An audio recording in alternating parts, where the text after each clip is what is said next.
Welcome to Discover Indie Film. I'm Jeff Howard, and I am on Zoom with Joel Benjamin. Hey, Joel. Hello. All right, so Joel's in Chicago. I'm in Los Angeles. Thusly, we are on Zoom because I do not run the kind of podcast that people hop on a plane for. That would be that should be the day that happens. Although there are sometimes people who are like, I'm gonna wait to record when I'm visiting LA, but all good. Zoom actually works. Needless to say, it's more convenient for everybody when we just get to sit at a microphone and we get to make eye contact anyway. I feel like I have met you now. Yeah, same. Yeah. All right. So Joel's on the podcast because his film Max Q won the Grand Jury Award at Film Invasion Los Angeles 2025 for Best Immersive Short. That means, yes, it's an immersive short film. It's a 17-minute film that you need to wear a virtual reality visor to watch or headset. That's the funny thing. I don't even know, right? It's such a new frontier that everyone calls it something different too. Yeah, I think it's also an HMD, a head-mounted display. Yeah, that is another thing. Boy, if I said HMD, no one would know what I'm talking about. No one at all. No one at all. But it is. But so it's a great film, and people who want to learn more about it and more about you and how you arrived at the point where you're making really films for a cutting edge platform can listen to the podcast before this one. This podcast is what I call a 4 questions podcast, which means Joel will answer the Discover Indie Film 4 questions, which the first one is, and I try to phrase this to lower the pressure because I don't want people to think, name the 3 best films ever made. It's just name 3 favorites. We know everyone has more than 3 favorites. It's not like your top, you can make it your top 3 of all time, but just 3 films that you love is the first question. And then the second question is a film you feel is underrated. Number 3 is a film you feel is overrated. And number 4 is a lesser known film for people to seek out. You are a talented filmmaker, an animator, and so I'm looking forward to hearing what you love. I no pressure, but I'm a sci-fi fan too. So I'm looking at those who listen to the podcast for this one will know that Joel mentioned sci-fi more than once. Probably. So feel free. You want to name 3 favorites? Yeah, I mean, they're definitely not my 3 favorite films of all time. I mean, I'm sure everybody says the same thing. Like, I could give you a different answer next week, totally. But these are really, truly, genuinely films that I love. I feel like sometimes when that question is asked to filmmakers, they're like slightly disingenuous. Like, are there really that many people that have their favorite film as Citizen Kane? Like, it's an amazing film, but really, is that really the film that's your favorite? Yeah, no insult to the people who like when someone puts a Bergman film on their list. I'm like, wow, you are much classier than I am. But I'm not classy at all. Mine are very not classy films. So I mean, I will say the original Alien film is one of my favorites for sure. But if I can sort of like tie that in with the original Blade Runner, like I think those are very not interchangeable, but Ridley Scott, the classic sci-fi from that era. I rewatched Lost in Translation recently, and I remember how much I love that movie. The Sofia Coppola with Bill Murray and Scarlett Johansson. There's some like fantastic moments with Giovanni Ribisi in it. I think it's great. I really love that. It's so moody. I love the soundtrack a lot. And by the way, I just want to chime in. The going from Ridley to Lost in Translation. Yeah. That's a breadth. That's a breadth because Ridley might be one of the most controlled, intentional directors we've ever had. Yeah. And Lost in Translation, she's like, I got like 3 pages of I wrote a couple pages. Let's just improvise this thing. Talk about freedom. One of the things that I love that it feels like that, but it feels so natural. And I mean, Bill Murray's got a million performances that you could say are fantastic, but I love him in that movie because he feels so much like that character. Oh yeah, I do feel that without that cast, I mean, someone else might have been able to do it, but I mean, Bill Murray's kind of a cheat code, if you ask me. Yes, yeah. Because he can do. I actually have always respected his dramatic roles. Did you ever see Razor's Edge? Yeah, of course. Oh man, I love that movie. Nobody that could be. I'm not gonna. That's not my lesser known film that I'm gonna list, but that could be for sure. I love that movie. It's so Yeah. good. Well, here, you do get a third, Yeah. I mean, it's hard to pick a Lynch movie. Mulholland Drive. I mean, Mulholland Drive is a masterpiece. It's so fucking good. right? But so you are a fan of auteur cinema, and yeah, when you deal with a Lynch, David Lynch, like how do you pick your favorite? I But yeah, know. yeah, I because the mean, canon is deep. Straight Story is great. I love Straight Story. It's totally different. It's hardly a Lynch film at all. I mean, of course it is, though. I mean, if I could say all of Twin Peaks Return as a movie, yeah, that was. There's not that many. I'm going on. I know this is probably supposed to be short, and I keep going on No, no, tangent. you feel free. There's not that many celebrities whose passing really affects me, but holy shit, like David Lynch dying was really, really upsetting. Like that was. I don't like cry when celebrities die, but I cried when we found out about David Lynch. He's Yeah. such a, he seems like he was probably sometimes challenging to work with, but like amazing artist and visionary. Like he's No, he so was impactful in my work. incredibly special filmmaker. Amusingly, I'm just going to counter you and say the one that really hit me in the heart was Bowie. And then, of course, Yeah, the sure. Mulholland Drive soundtrack is like Yeah, one third Bowie and one and two yeah, thirds Angelo Badalamenti or whatever. right. Yeah, So like there's a Bowie David Lynch connection in a yeah. way. Well, yeah, I mean, he's in Fire Walk with Me. Yeah. Oh yeah, that's right. Which I loved. I loved, by the Yes. way. Yeah, that's great. I was very mad when it was poorly received when it came out. I don't know that I was really that aware of it when it came out. I Now think you're a it's little young. I was because Twin Peaks was slightly, on when I was in college, yeah, that was on and when I was in high then school. and then So when Fire Walk with Me came out, like I thought it was brilliant. I thought it was the brilliant button on the. I think it made the whole series better. oh, for sure. Yeah, definitely. Yeah. All right. Excellent. We're David Lynch fanboys. There you go. Yeah. All right. Well, question number two is a film you feel is underrated. I'm gonna do a Aronofsky like pair off here. Mother. I love that film. And I saw it the first time I saw it. Have you seen it? I'm an Aronofsky fan who hasn't seen Mother because Really? of the mixed reviews when it came out. And every once in a while, Yeah. someone like yourself makes it they're underrated.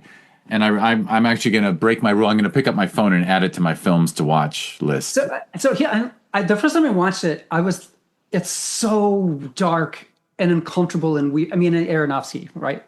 But I don't know that I really knew what to do with it mentally or emotionally. But I was talking to a colleague of mine and she said that she interpreted it as an analogy for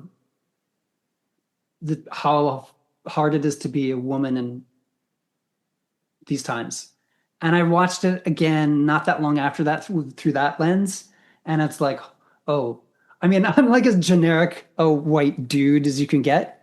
But just thinking of it that way was like, holy shit, that completely makes sense.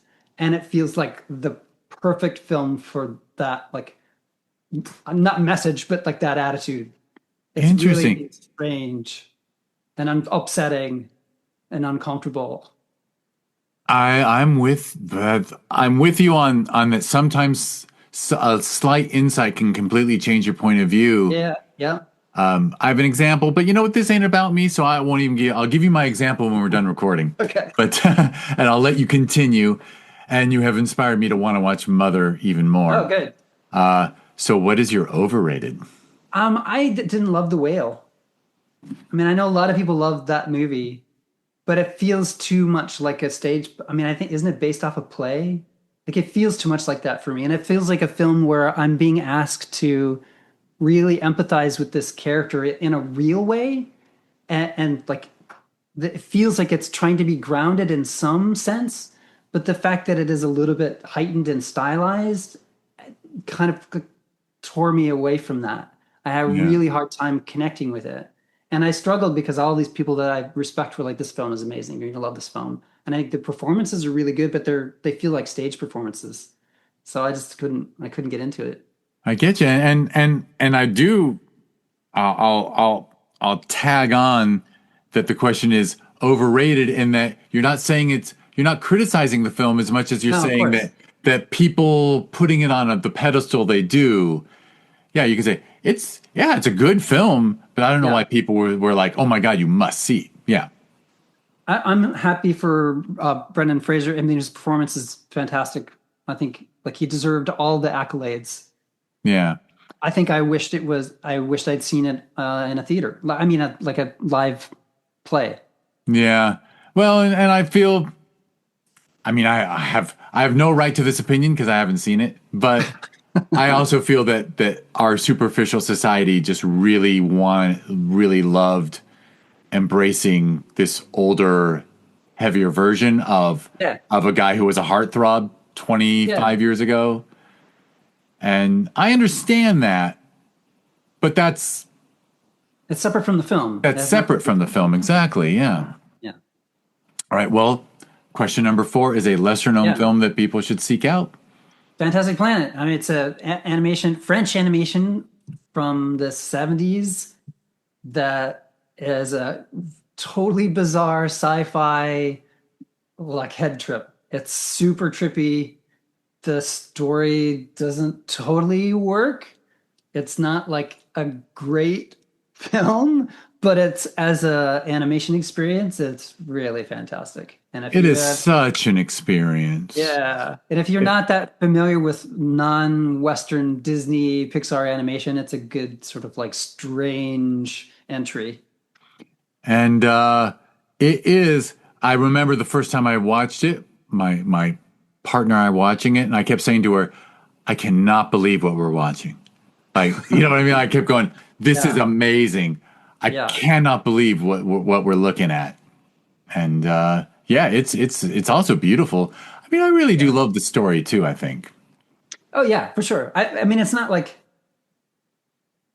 gonna change your life. But I mean, I think I watched it. I started running a sci-fi and animation class at University of Wisconsin Milwaukee, where I teach, and I showed that to in one of the weeks to the class, and it was like, first of all, I kind of forgot that the aliens don't wear clothes.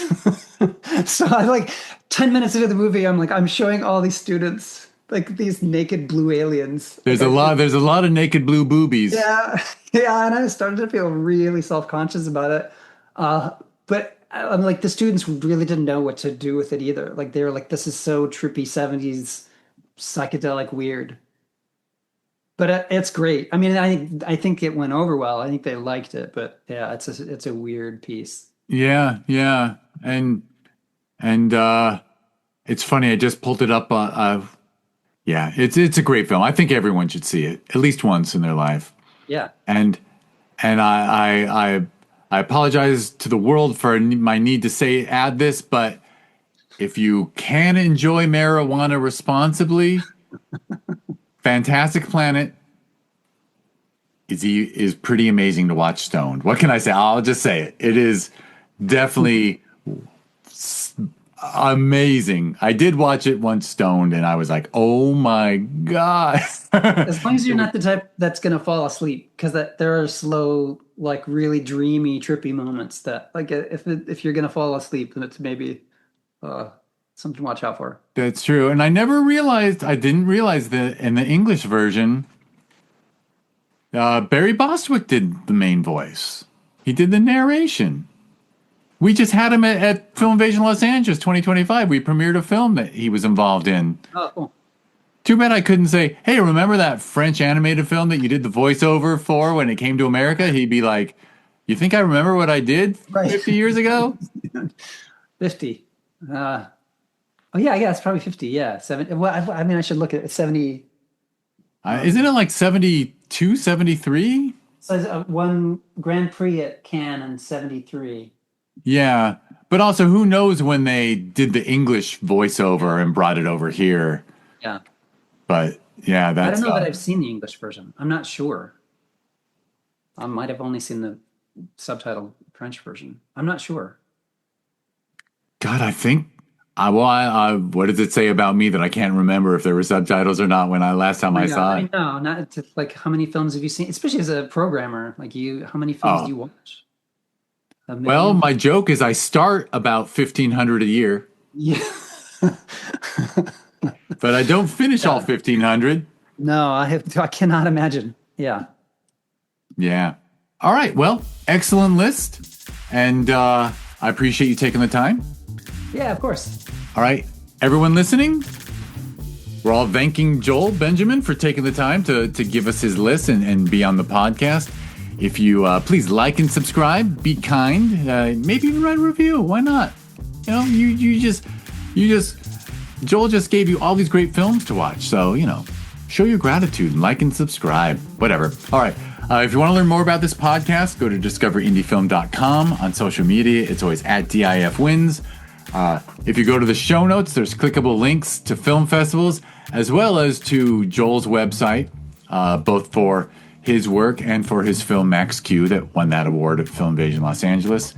If you go to discoverindiefilm.org, that takes you to the nonprofit that runs Film Invasion Los Angeles and the Sherman Oaks Film Festival, their sister festivals. So instead of naming both their websites separately, I'm being lazy today and just go to discoverindiefilm.org and then you can check out everything. And I'll thank you again, Joel. Thank you so much. And thank This was you. fun. Yeah. Thank you everyone for listening.